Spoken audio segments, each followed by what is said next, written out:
할렐루야. 오늘 하루도 우리 주 예수 그리스도의 은혜가 함께하는 한 날 되시기를 축복합니다. 이 바울 서신이 우리에게 주는 의미가 있습니다. 바울 서신을 쭉 읽다 보면 그 내용이 좀 비슷한 내용들이 참 많이 나옵니다. 그런데 각 교회마다 이 바울이 서신을 쓰면서 예시한 내용은 조금씩 다릅니다. 다르지만 통일성이 있습니다. 그것은 뭐냐면 오직 예수 그리스도만이 우리의 유일한 구원자이라는 사실입니다. 만약에 이런 생각을 해봅니다. 바울 서신이 없었더라면 어떻게 됐을까? 이 바울의 서신들이 없었더라면 이 초대교회의 이 믿음은 어디로 갔을까? 많은 혼란과 혼탁함이 있었습니다. 예수 그리스도를 믿지만 그 믿음 가운데서 많이들 흔들렸습니다. 도대체 믿음이 무엇일까? 특별히 율법과 복음 안에서의 그 싸움. 율법 나쁜 것일까? 아니거든요. 율법은 의롭고 선한 거거든요. 왜요? 하나님이 우리에게 주신 의로운 믿음의 삶을 전가하기 때문입니다. 우리가 하나님을 믿고 주 예수를 믿고 어떠한 믿음의 삶을 살아갈 것인가를 율법에서 정확하게 이야기하고 있습니다. 어떠한 예배자가 되고 어떠한 거룩한 삶을 살 것인가. 그런데 이 율법과 복음 안에서 부딪히는 모습이 있거든요. 근데 이 부딪히는 모습 속에서 서로 싸우고 다투는 모습 속에서 정말 우리들이 예수 그리스도를 믿음을 통하여 우리가 온전히 구원받을 것인가? 여기에 대한 이 부분에 있어서 서로 이 초대 기독교가 이제 만들어지면서 다툼이 되기 시작했습니다. 왜 그러냐면 유대인들과의 관계 때문입니다. 이 유대인과의 관계만 없더라면 이런 부딪힘이 없을 겁니다. 그러나 이 유대인과의 관계 속에서 부딪힘 속에서 이것을 어떻게 해결해내느냐? 이것이 바로 바울의 서신서에서 잘 나타나고 있습니다. 특별히 로마서부터 시작되는 이 바울 서신을 보면 그렇지 라고 깨닫게 됩니다. 자, 갈라디아서 1장입니다. 1절이요. 사람들에게서 난 것도 아니요 사람으로 말미암은 것도 아니요 오직 예수 그리스도와 그를 죽은 자 가운데서 살리신 하나님 아버지로 말미암아 사도된 바울은 아멘. 나는 누구입니까?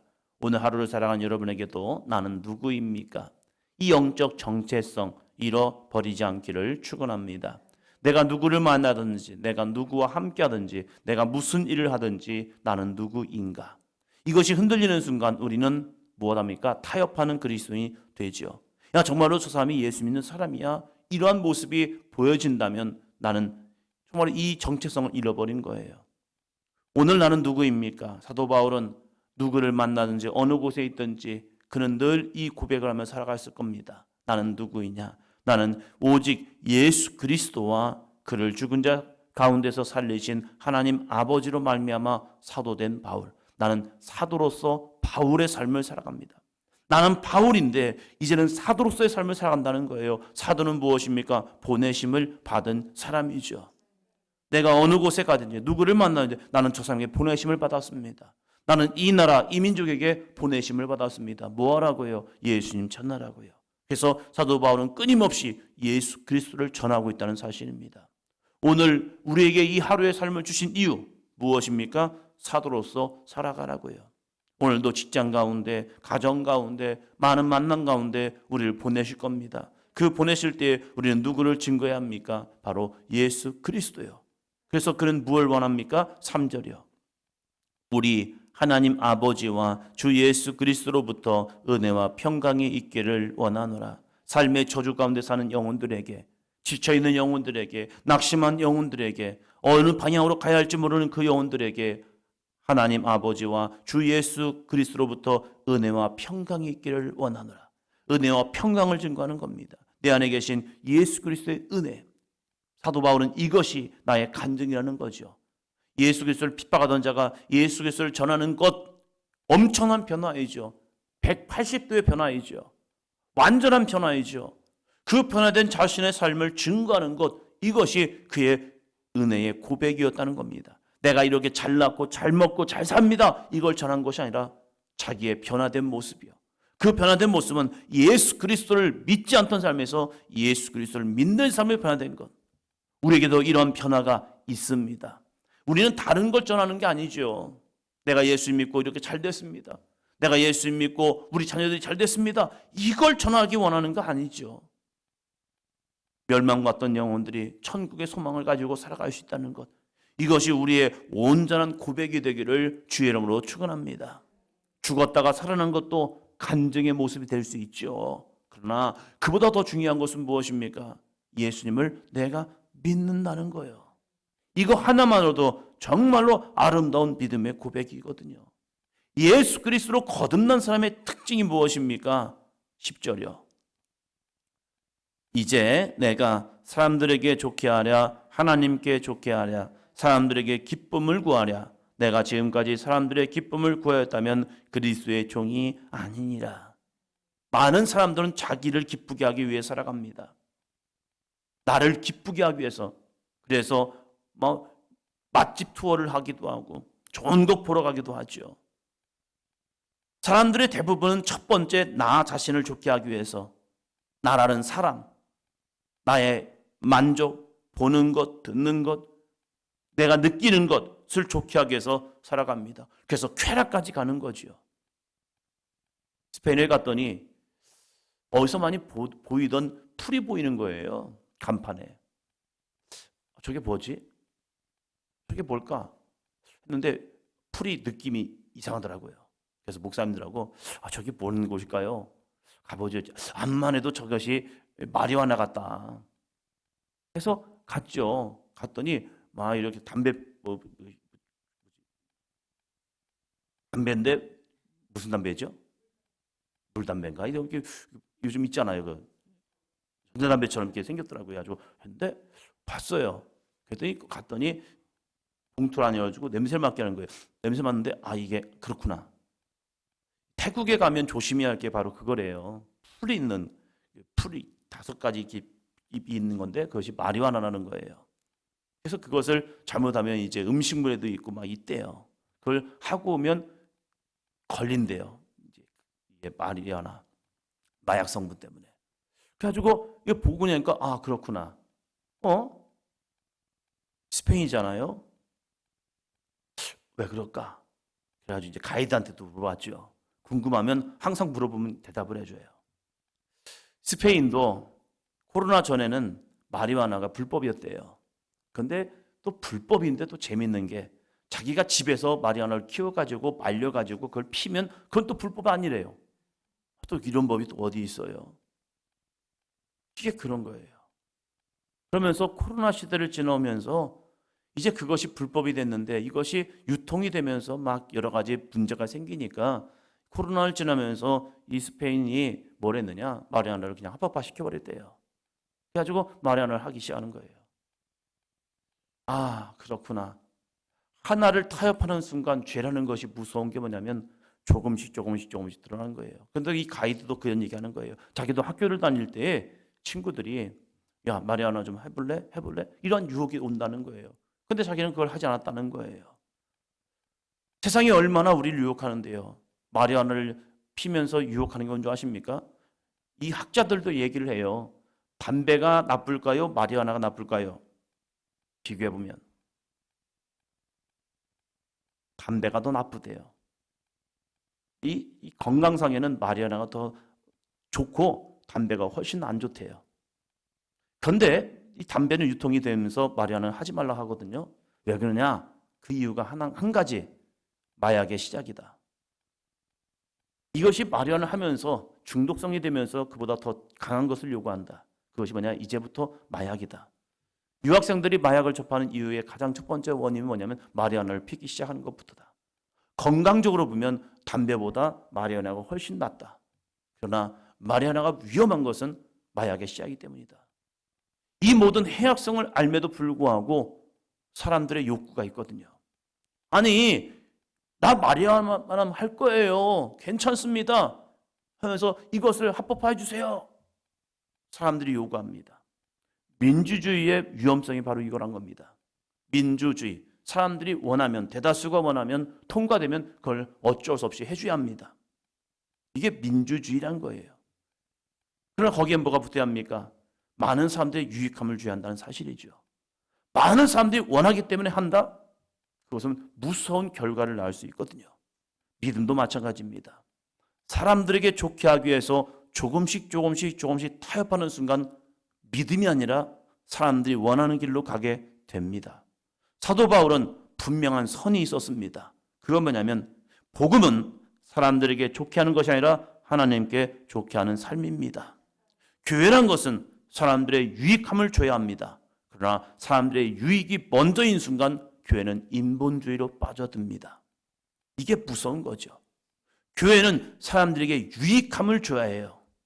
그런데 그 유익함이 앞서는 순간, 말씀보다 앞서는 순간 교회는 인본주의가 되어서 무너져 버립니다. 그래서 이 시대가 이걸 요구하는데 아니 이 정도는 괜찮지 않습니까? 거기서 우리가 혼돈이 됩니다. 이 시대가 이렇게 요구하는데 교회가 이렇게 가야 하지 않습니까? 그럴 수도 있죠. 그러나 그것이 복음과 합하여진다면 그럴 수 있습니다. 그러나 복음과 배제가 된다면 이것은 끊어버려야 합니다. 아무리 사람들이 요구해도 아닌 건 아닌 거예요. 어느 것이 기준이 되어서요? 말씀이 기준이 되어서요. 여러분, 마리아 참 아름다운 여인입니다. 참 거룩한 여인입니다.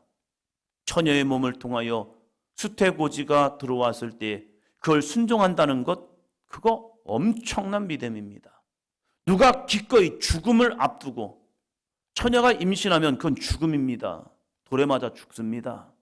그런데 그 모든 앞뒤 전후를 다 배제하고 아멘 순종한다는 것은 칭송받아야 합니다.